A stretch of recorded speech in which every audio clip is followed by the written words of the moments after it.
ഇവിടെ കാണാൻ കഴിയുന്നത് രാവിലെ മുതലുള്ള കാഴ്ച എന്ന് പറയുന്നത് നിരവധി പേർ അവരുടെ ഉറ്റവരെയും മറ്റുമൊക്കെ തിരക്കി ഇവിടെ എത്തുന്നു. പല മിസ്സിംഗ് ആയിട്ടുള്ള ആളുകളുണ്ട്, അവരുടെ രജിസ്ട്രേഷൻ ഉൾപ്പെടെയുള്ള കാര്യങ്ങൾ നടത്തുന്നു.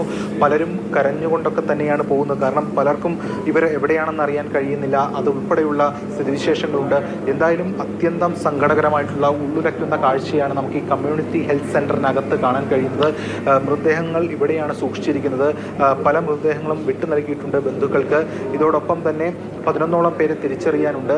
അങ്ങനെ പലരും ഇവിടേക്ക് എത്തുന്നു. അവരുടെ ഉറ്റവരെയൊക്കെ നോക്കി ഇവിടേക്ക് എത്തുന്നു. പലരെയും കാണാതെ പോയിട്ടുണ്ട്.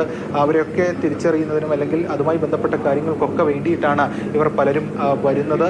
എന്തായാലും അത്തരം കാഴ്ചകളാണ് നമുക്ക് ഇവിടെ നിന്നും കാണാൻ കഴിയുന്നത്. ഇപ്പോൾ ഗോകുലും നമുക്കൊപ്പം ചേരുന്നുണ്ട്.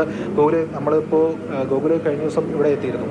വലിയ സങ്കടകരമായിട്ടുള്ളൊരു കാഴ്ചയാണ് ഇവിടെ കഴിയുന്നത്. പക്ഷേ ഒരു നാടൊപ്പം ഒറ്റക്കെട്ടെ, കാരണം പല ഇടങ്ങളിൽ നിന്നുമൊക്കെ എത്തി ഇവിടെ നിൽക്കുകയാണ് ഈ വിഷയത്തിൽ. തീർച്ചയായിട്ടും ഞാൻ പറയുന്നത് ഇതിലുള്ള പല ആളുകളുടെയും ശരീരങ്ങൾ സ്ട്രെച്ചറിലൂടെ ഇങ്ങനെ വരുന്നത് നമ്മൾ നേരിട്ട് ഇന്നലെ കണ്ടതാണ്. അത്രമാത്രം വിഷമിപ്പിക്കുന്ന ഒരു കാഴ്ചയായിരുന്നു. കാരണം ഓരോ സ്ട്രെച്ചർ വരുമ്പോഴും നമ്മൾ അടുത്ത് നിന്ന് നോക്കിയാണ് അതിനൊരു അനക്കമുണ്ടോ എന്നുള്ളതൊക്കെ നോക്കിയാണ്. പക്ഷേ അതൊന്നും ഇല്ലാത്ത രീതിയിലാണ് ഓരോരുത്തരും ഇങ്ങനെ വന്നുകൊണ്ടിരിക്കുന്നത്. ഇപ്പോൾ നമുക്ക് ഇതിൽ കാണാം എത്ര ആളുകളുടെ മൃതദേഹങ്ങളാണ് ഇങ്ങനെ വച്ചിരിക്കുന്നത്. അത് തിരിച്ചറിയാൻ ഒരുപാട് പേര് പറയുന്നത്. ഇവരുടെ മുഖത്തുള്ളൊരു ആശങ്ക എന്ന് പറയുന്നത് തങ്ങളുടെ പ്രിയപ്പെട്ടവർ ഇതിലുണ്ടോ അതൊക്കെ അന്വേഷിച്ചാണ് അവർ ഓരോ സ്ഥലങ്ങളിലും ഇങ്ങനെ പോയി നോക്കുകയാണ്. ഞങ്ങൾ മുണ്ടക്കൈയിലാണ്. കുഞ്ചിരി എസ്റ്റേറ്റ് പറയും. ഇപ്പം നമ്മൾ പോയി മുണ്ടക്കൈ പൊട്ടിയില്ലേ, അവിടെ മക്കളുണ്ട്. ഇവിടെ 2 ആള്. ഇനി ഏട്ടനുണ്ട്, അനിയനുണ്ട്, പാപ്പുണ്ട്, പിന്നെ പെണ്ണുങ്ങൾ 2 ആളുണ്ട്. ഒരൊന്നും കിട്ടിയിട്ടില്ല, ഇതുവരെ കിട്ടിയിട്ടില്ല. കിട്ടിയിട്ടില്ല. ഇപ്പം 2 ആൾ മിംസ് ഹോസ്പിറ്റലുണ്ട്. 2 ചെറിയ മക്കള് ഓർക്ക് ഭയങ്കര ഇതാണ്, അഡ്മിറ്റിലാണ്. ഇവിടെ 2 ആൾ മരിച്ചത് കിട്ടിയിട്ടില്ല. ബാക്കി ഏട്ടന്മാരും അനിയന്മാരൊന്നും കിട്ടിയിട്ടില്ല. മുണ്ടക്കൈ കൂളിയോടൻ മുഹമ്മദ്, കൂളിയോടൻ അലി, പിന്നെ സംസു, പിന്നെ കുഞ്ഞോളി, പിന്നെ സഹർബാന്, അങ്ങനെ കുറേ ആൾക്കാരെ നമുക്ക് കിട്ടാനാണ്. നിങ്ങൾ മുണ്ടക്കൈ ഭാഗത്താണോ? ഞങ്ങൾ മുണ്ടക്കൈ താമസം. അവിടെയൊക്കെ ഞങ്ങളതൊക്കെ അവിടെയൊക്കെ പോയതല്ലേ, എല്ലാവരും പോയതാണ്. അപ്പോൾ അവിടെ ഉള്ളതാണ്. അപ്പം നമുക്ക് കിട്ടിയത് 2 കോടിയാണ്. 2 മക്കളെ മിംസ് ഹോസ്പിറ്റലുണ്ട്. ഞങ്ങളെ കൂടെ കിട്ടാനാണ്. ഇനി കിട്ടിയിട്ടില്ല. ആ പള്ളീൻ്റെ അടുത്ത് തന്നെ ആയിരുന്നു. പോരാ, അതൊന്നും ഇല്ലല്ലോ. പ്രദേശമാകെ ആകെ പോയി കിടക്കുകയാണ്. എങ്ങനെയെങ്കിലും അല്ലെങ്കിൽ കണ്ടുപിടിച്ച് തരണം. 2 മക്കൾ മാത്രമാണ് ഇപ്പോൾ ഇവിടെ ഉള്ളത്. 2 മക്കൾ മിംസ് ഹോസ്പിറ്റലാണ്. ഒന്നുമില്ല. പോലെ തെരഞ്ഞ് കിട്ടണം. നേരെ തൊട്ട് തിരയിൽ തുടങ്ങിയതാണ്. വേറെ കിട്ടിയിട്ടില്ല. മുണ്ടക്കൈ അവിടെ തന്നെ തപ്പിയാൽ കിട്ടും. പള്ളീൻ്റെ അടുത്ത് തന്നെ. അലിക്കാപ്പിൻ്റെ തന്നെ ആയിരിക്കും പള്ളീൻ്റെ ചുറ്റുവട്ടത്തുണ്ടാവും. കാരണം എന്തായാലും പോയിക്കണല്ലോ സൈന്യം. എന്തെങ്കിലും ഉണ്ടാവുന്നൊരു പ്രതീക്ഷ ഉണ്ടാവും. അലിക്കാപ്പിൻ്റെ മോളാണ് കിടക്കണത്. അനിയൻ്റെ മോളാണ് ആ കിടക്കണത്. 2 മക്കൾ അവിടെ ഉണ്ട്. ഇനി ഏട്ടനെയും കിട്ടണം, സംസുവിനെയും കിട്ടണം, അമ്മായിനെയും കിട്ടണം, എൻ്റെ അമ്മാവനെയും കിട്ടണം.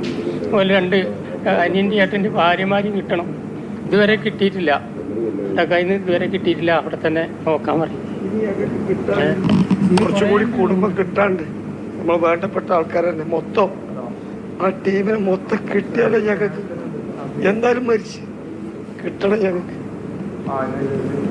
നോക്കാൻ പറയും. അവിടെ തന്നെ ഉണ്ടാവും. ആ പള്ളീൻ്റെ അടുത്ത് തന്നെയാണ്. ഒരു മുണ്ടക്കൈക്കാരെല്ലാവരും കിട്ടാറുണ്ടല്ലോ. അവിടെ നമ്മളെ കുടുംബമാണ്. ഞങ്ങൾ ബാക്കിയുള്ളവരാണ് എല്ലാവരും പോയത്. ഞങ്ങൾക്ക് കിട്ടണം. എല്ലാവരും ഉണ്ട്. കേരളം മുഴുവൻ ഒറ്റക്കെട്ടായി ഉണ്ടല്ലോ. സൈന്യം ആത്മാർത്ഥമായിട്ട് പണിയെടുക്കുന്നുണ്ട്. കാരണം ഇന്ന് രാവിലെ 5-4 മണിക്ക് തന്നെ എല്ലാവരും പോയിട്ടുണ്ട്. ഇനി അവിടെയുള്ള ബോഡികൾ മൊത്തം എടുത്ത് തരുന്നൊരു നമുക്കൊരു വാക്ക് തന്നിട്ടുണ്ട്. എന്തായാലും മാക്സിമം എല്ലാ ആൾക്കാരും, വാളണ്ടിയർ ആണെങ്കിലും ഏത് റെസ്ക്യൂ ടീമാണെങ്കിലും നല്ല സപ്പോർട്ടുണ്ട് കാര്യങ്ങൾക്കൊക്കെ.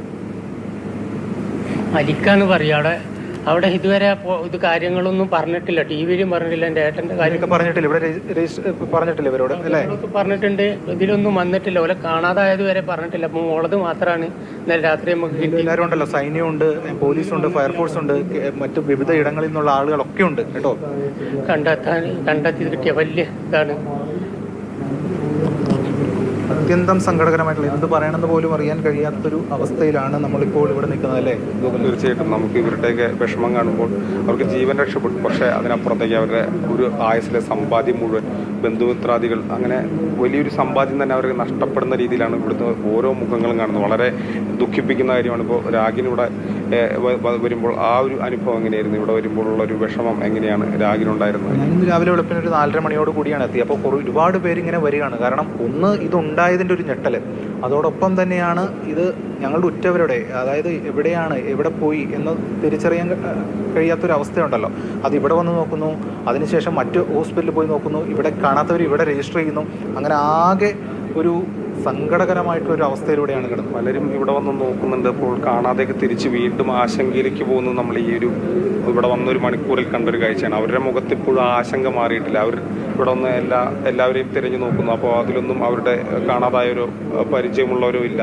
അങ്ങനെ ആശങ്കയിൽ തിരിച്ചു പോകുന്നു. ഇനി എവിടെയെന്ന് ആശങ്കയിലൊക്കെ തിരിച്ചു പോകുന്നു, എവിടെയായിരിക്കും എന്നുള്ള. ഇപ്പോൾ നമ്മൾ നേരത്തെ കണ്ട ആ ചേട്ടൻ തന്നെ 2 പേര്, ആ കുടുംബത്തിൽ 2 പേര് എവിടെയാണെന്നറിയാതെ ആണ് മടങ്ങിയത് ഇവിടെ നിന്ന്. അപ്പോൾ ഇങ്ങനെയൊക്കെയുള്ള ഒരു അവസ്ഥ, എവിടെയാണ് തങ്ങളുടെ പ്രിയപ്പെട്ടവരെന്ന് പോലും അറിയാത്ത ഒരവസ്ഥ. ഏകദേശം ഒരു ഊഹം മാത്രമേ ഉണ്ടാവുള്ളൂ ഇന്ന സ്ഥലത്തുണ്ടാകാമെന്ന്. പക്ഷേ അതിനപ്പുറത്തേക്കൊരു കൃത്യമായൊരു വ്യക്തത ആ കാര്യത്തിൽ ഇല്ലാത്തൊരവസ്ഥ. അത് ഏറ്റവും അടുത്ത ബന്ധുക്കളായിരിക്കും, ഏറ്റവും പ്രിയപ്പെട്ടവരായിരിക്കും. അങ്ങനെയുള്ള മനുഷ്യരാണ് ഓരോരുത്തരും ഇവിടുന്ന് കടന്നു വരുന്നത് എന്നുള്ളതാണ് നമുക്ക് ഏറ്റവും വിഷമം ഉണ്ടാക്കുന്നത്. അതുതന്നെയാണ് ആര്യ ഇവിടുത്തെ അവസ്ഥ. ഇവിടുത്തെ രജിസ്ട്രിയിൽ ഓരോരുത്തരും വന്നത് ആ പേരുകൾ ഇങ്ങനെ എഴുതി രജിസ്റ്റർ ചെയ്യുന്നുണ്ട്. കാണാനില്ല, എവിടെ പോയി എന്ന് അറിയില്ല എന്നപ്പോൾ ഇവർ ക്രോസ് ചെക്ക് ചെയ്യും. മറ്റ് ആശുപത്രിയിൽ അവരുണ്ടോ, അല്ലെങ്കിൽ ഇവിടെ കിട്ടിയ ബോഡികളിൽ അവരുടേതായിട്ടുണ്ടോ എന്നതടക്കമുള്ള കാര്യങ്ങൾ നോക്കും. അതും ഇല്ല എങ്കിൽ പിന്നീട് എവിടെ പോയി. അവിടെ നിന്നുള്ള വിവരങ്ങൾ, മേപ്പാടി ഹെൽത്ത് സെന്ററിൽ നിന്നുള്ള കാഴ്ചകൾ, കരളലിയിപ്പിക്കുന്ന കാഴ്ചകളാണ്. മകളുടെ, മകന്റെ, അമ്മയുടെ, അച്ഛന്റെ, പങ്കാളിയുടെ കൂടെപ്പിറപ്പ്, ഇവരെയൊക്കെ തേടിക്കൊണ്ടിരിക്കുകയാണ്. കൈ പിടിച്ചു കൂടെ നടന്നവർ ഇനിയില്ല എന്ന് വിശ്വസിക്കാൻ കഴിയാതെ വിറങ്ങലിച്ചു നിൽക്കുന്ന കുറേ മനുഷ്യരുണ്ട്. ഒരു പകലിനിപ്പുറം ആശുപത്രികളിൽ, ചെളിക്കിടക്കയിൽ, പാറയിടക്കിൽ, വീടുകൾക്കിടയിലൊക്കെ തണുത്തുറഞ്ഞു പോയ കുറേ ജീവിതങ്ങളുണ്ട്. ജീവൻ ബാക്കിയായവരുടെ ചിലരുടെ വാക്കുകളാണ് നമ്മൾ കേട്ടത്. നോക്കി നിൽക്കെ എൻ്റെ അമ്മ ഒലിച്ചുപോയി, എൻ്റെ മോളെ തിരയുകയാണ് ഞാനിപ്പോൾ.